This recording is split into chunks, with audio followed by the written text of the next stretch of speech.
ڈھیلے پڑ گئے. ایک اٹھا کہنے لگا وہ وعدے کا پکا ہے، لعین ہے، خبیث ہے، نہیں آئے گا، میں تو جاؤں. وہ مزہ نہیں آ رہا جو وہ کلام سننے میں آتا تھا، وہ آج کانوں میں رس نہیں گھل رہے جو آتا تھا. نشہ لگ گیا تھا اللہ کی کتاب کا. اللہ اکبر. دوسرا بھی یہ کہہ کر کے اٹھا، تیسرا بھی.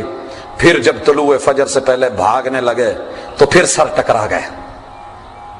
پھر جب سر ٹکرائے تو چکرا گئے. کہا کیا ہے؟ کہا بڑے وعدے پہ پختہ ہونے کا ارادہ کر کے دیکھا لیکن مزہ نہیں آیا، بے بس ہو کر کے مجبور ہو کر کے آ گئے. کیا کریں، چیز ہی ایسی ہے. آج دشمن نہیں مان رہا لیکن دشمن اور کفر کا امام مان گیا کہ اس کی تاثیر ہی ایسی ہے. اللہ اکبر. حضرات آج بھی اس کی تاثیر قائم ہے. ایک مثال نہیں، سینکڑوں مثال ہیں. آپ کبھی اس آیت کی تفسیر میں یہ واقعہ تو پڑھیں جنہوں نے لکھا کہ ہم مسلمان کیسے ہوئے. ایک تحقیق کرتے ہوئے اس ریسرچ پہ اس نتیجے پر پہنچتا ہے کہ دنیا میں فنگر پرنٹس کسی مرد عورت اور بچے بوڑھے جوان کے آپس میں نہیں ملتے ہیں. یہ ریسرچ آئی. کسی اللہ کے بندے چھوٹے سے طالب علم نے کہہ دیا کہ یہ تو میں نے جب حفظ کیا تھا نا تو مجھے پتا ہے کہ 1400 سال پہلے رسول اللہ صلی اللہ علیہ وسلم جب کوئی لیبارٹری نہیں تھی، جب کوئی خوردبین نہیں، کوئی وہاں پہ محلول نہیں تھا، کوئی کیمیکل نہیں تھا، کوئی اس طرح کی چیزیں نہیں تھی، زیادہ انسانوں کا وہاں پر جو ہے باقاعدہ یہ اس طرح نہیں ہوا ہے، کوئی تجزیہ نہیں ہوا ہے، کوئی ٹیسٹ نہیں لیا گیا. یہ تو آقا بتا گئے تھے. کہا کہاں ہے؟ میں آج کہہ رہا ہوں. کہا یہ لیجئے انگلش ورژن دیا گیا قرآن مجید کا، سورۃ القیامہ کھولی اور جب پڑھا بلا قادرین علی ان نسوی بنانا.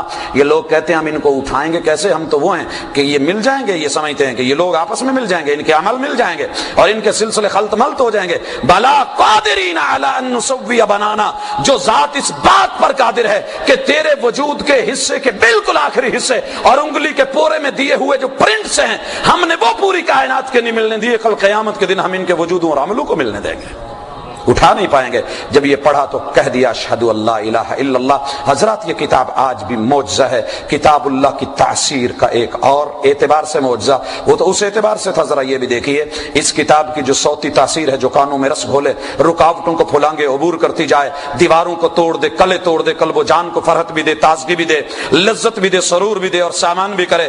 دشمنوں کو راتوں چھپ چھپا کر کے سننا وہ تو معجزہ ہے. عاجزی اور بے کسی ایک طرف ہے لیکن حضرات اس کی تاثیر کا ایک پہلو یہ بھی سامنے رکھیے کہ یہ اپنی تعلیمات کے ساتھ زندگی کے تمام شعبوں تک اس کی رسائی انتہائی کم وقت کے اندر ہوئی ہے. دنیا کی کسی اور کتاب نے نہیں کی ہے. اور زندگی کے ہر گوشے میں، ہر پہلو میں، ہر مقام پر جو ایک عملی انقلاب پیدا کر دیا ہے. دنیا کی معیشت بدل دی، ان کی معاش بدل دی، ان کی صورت بدل دی، ان کی سیرت بدل دی، ان کے رشتے بدل دیے، ان کے تعلقات بدل دیے، نظر کے زاویے بدل دیے، ان کی فکریں بدل دی. حضرات ان کے آداب بدل دیے، خیالات اور نظریات بدل دیے، اخلاق بدل دیے، رسوم و رواج بدل دیے. اور وہ بھی کتنے تھوڑے پیریڈ کے اندر. تجارت بدل دی، سیاست بدل دی، معیشت بدل دی، معاش بدل دی، خوشی بدل دی اور غمی بدل دی، معاملات کے طریقے بدل دیے، لین دین بدل دیے. حضرات راہگیروں سے اور دشمنوں اور اپنوں کے حقوق کے انداز بدل دیے. یہ اللہ کی کتاب کی تاثیر کی کوئی چھوٹی دلیل نہیں ہے. کوئی ایک کتاب لائیں کہ جس نے مقابلہ کرنا ہو اور میدان میں آ کر کے کھڑی ہو. حضرات اللہ کی کتاب کا 12واں معجزہ اور وہ ہے ہدایت کے اعتبار سے پوری دنیا کوئی ایسی کتاب لے کر کے میدان میں لا کے رکھے اللہ کی کتاب میں مقابلے میں، اور وہ کتاب ایسی فرمایا ہدی للمتقین، متقیوں کے لیے ہدایت. بولنے والا بولا اگر کوئی متقی نہیں تو اسے ہدایت نہیں ملے گی. کہا نہیں ملے گی. ہدی للناس شہر رمضان الذی انزل فیہ القرآن ہدی للناس، یہ لوگوں کے لیے ہدایت ہے، لوگوں کے لیے ہدایت. کہا ہاں. کہا مستشرق پڑھتا ہے اسے ہدایت نہیں ملتی. ایشیا کا، پاکستان کا ایک عام آدمی پڑھتا ہے مل جاتی ہے. اللہ اکبر. رب نے جواب دیا، رب نے جواب دیا. اور وہ جواب کیا تھا؟ فرمایا یضل بہ کثیرا ویہدی بہ کثیرا. لوگوں اگر تمہارے پاس حکیم صاحب مانتے ہیں کہ اسب گول کا چھلکا اور بھوسی ڈبل اثر کرتی ہے، اگر گرم سے لے تو قبض کشا ہوتی ہے اور ٹھنڈے سے لے تو قابض ہوتی ہے. اسب گول کا چھلکا ذرا پوچھیے حکما سے. آپ کو موشن لگے ہوں تو کہیں کہ دہی سے ذرا ٹھنڈا کر کے لیجئے، اور اگر قابض ہے تو کہیں گے ذرا گرم میں لے لیجئے.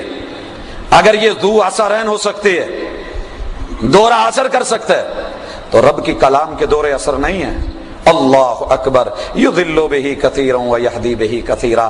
حضرات اسی کو ایک آیت کو پڑھے عبداللہ ابن ابی قحافہ تو ابو بکر بن جاتا ہے، اسی آیت کو پڑھے ابو الحکم تو ابو جہل بن جاتا ہے. کتاب ایک ہے، آیت ایک ہے، لانے والا ایک ہے، سنانے والا ایک ہے، لکھنے والا ہے، پہنچانے والا ایک. سن کر کے دونوں عربی ہیں، دونوں مکی ہیں، دونوں وہاں کے رہنے والے ہیں، بیت اللہ کے پڑوسی ہیں، لیکن یضل بہ کثیرا ویہدی بہ کثیرا. کوئی حیدر کرار بن جاتا ہے، کوئی ابو لہب جیسا داخل فی النار بن جاتا ہے. یہ تو آسمان والے کی اللہ کی کتاب کا مسئلہ کیا ہے؟ اس کے اندر قصور اللہ کی کتاب کا نہیں ہے. بھائی آج کا یہ 12واں معجزہ جو آخری پیش کر رہا ہوں اگلی ملاقات میں باقی رکھیں گے، لیکن یہ سمجھ لیں، کوئی مت یہ سمجھے کہ کتاب اللہ کو کیا ہے، یہ اللہ کی زیادتی ہے. ایک کو ہدایت مل رہی ہے، دوسرے کو نہیں مل رہی. حضرت قصور اللہ کا نہیں، بھائی قصور اللہ کا نہیں. اللہ نے من دے دیا، انا ہدیناہ السبیل اما شاکرا و اما کفورا. یہ قصور اندر کے اپنے من کا ہے. اللہ نے جو اتارا وہ برابر ہے. پانی کا قطرہ آسمان سے جو اترتا ہے وہ ایک ہی ہوتا ہے. یہ تو اپنے اپنے من کی بات ہے نا.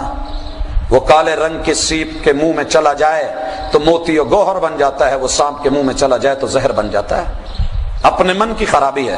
سانپ اعتراض نہیں کر سکتا، کالے سیپ کے منہ میں جائے تو موتی. یہ میرا من اچھا تھا، میں اوپر سے خوبصورت تھا، میں بڑا پیارا تھا، میں حسین و جمیل تھا، میرے نین تھے، میرے نقش سے دنیا شش کرتی تھی، میں بڑا ملائم تھا، بہت اچھا تھا. ہاں ہم کہیں گے حسین سانپ کے نقش و نگار خوب صحیح، لیکن نگاہ زہر پہ خوشنما بدن نہ دے.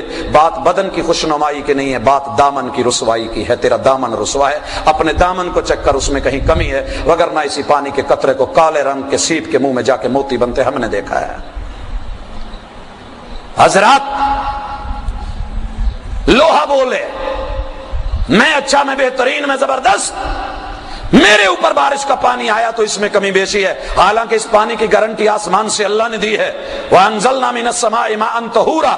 آسمان سے اترنے والے پانی میں ایک ذرہ برابر بھی خرابی نہیں ہے. خود بھی پاک ہے، دوسروں کو بھی پاکیزہ کرتا ہے، صاف ستھرا کرتا ہے. لیکن لوہے میاں بولے میں بڑا اچھا نکلا، فیکٹری سے نکلا، بہترین آیا، میرے اوپر پانی آیا تو مجھے زنگ لگا. ہم نے کہا نہیں لوہے میاں، تیرے دامن کے اندر کوئی خرابی ہے، اس کو ذرا چیک کر. ہم نے اسی پانی کے قطرے کو پھول کی پتی کے اوپر شبنم بن کے چمکتے دیکھا ہے اور اس کے حسن میں اضافہ ہوتے دیکھا ہے.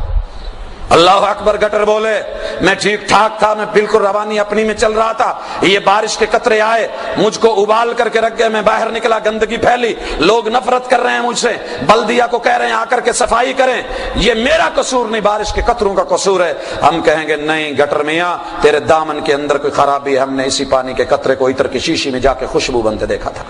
تو بھائیو اللہ کی کتاب میں کوئی نقص نہیں ہے، اس کا معجزہ قائم ہے اور دائم ہے. اگر کسی کے اوپر اثر نہیں ہو رہا ہے، الٹ ہو رہا ہے یا منفی ہو رہا ہے یا وہ جہالت کی طرف جا رہا ہے یا گمراہی کی طرف جا رہا ہے، تو نقصان اللہ کی کتاب کا یا اس کا قصور نہیں ہے، اس کے دامن کا قصور ہے. اس کو چیک کرے، انشاءاللہ العزیز اللہ شفا دے گا.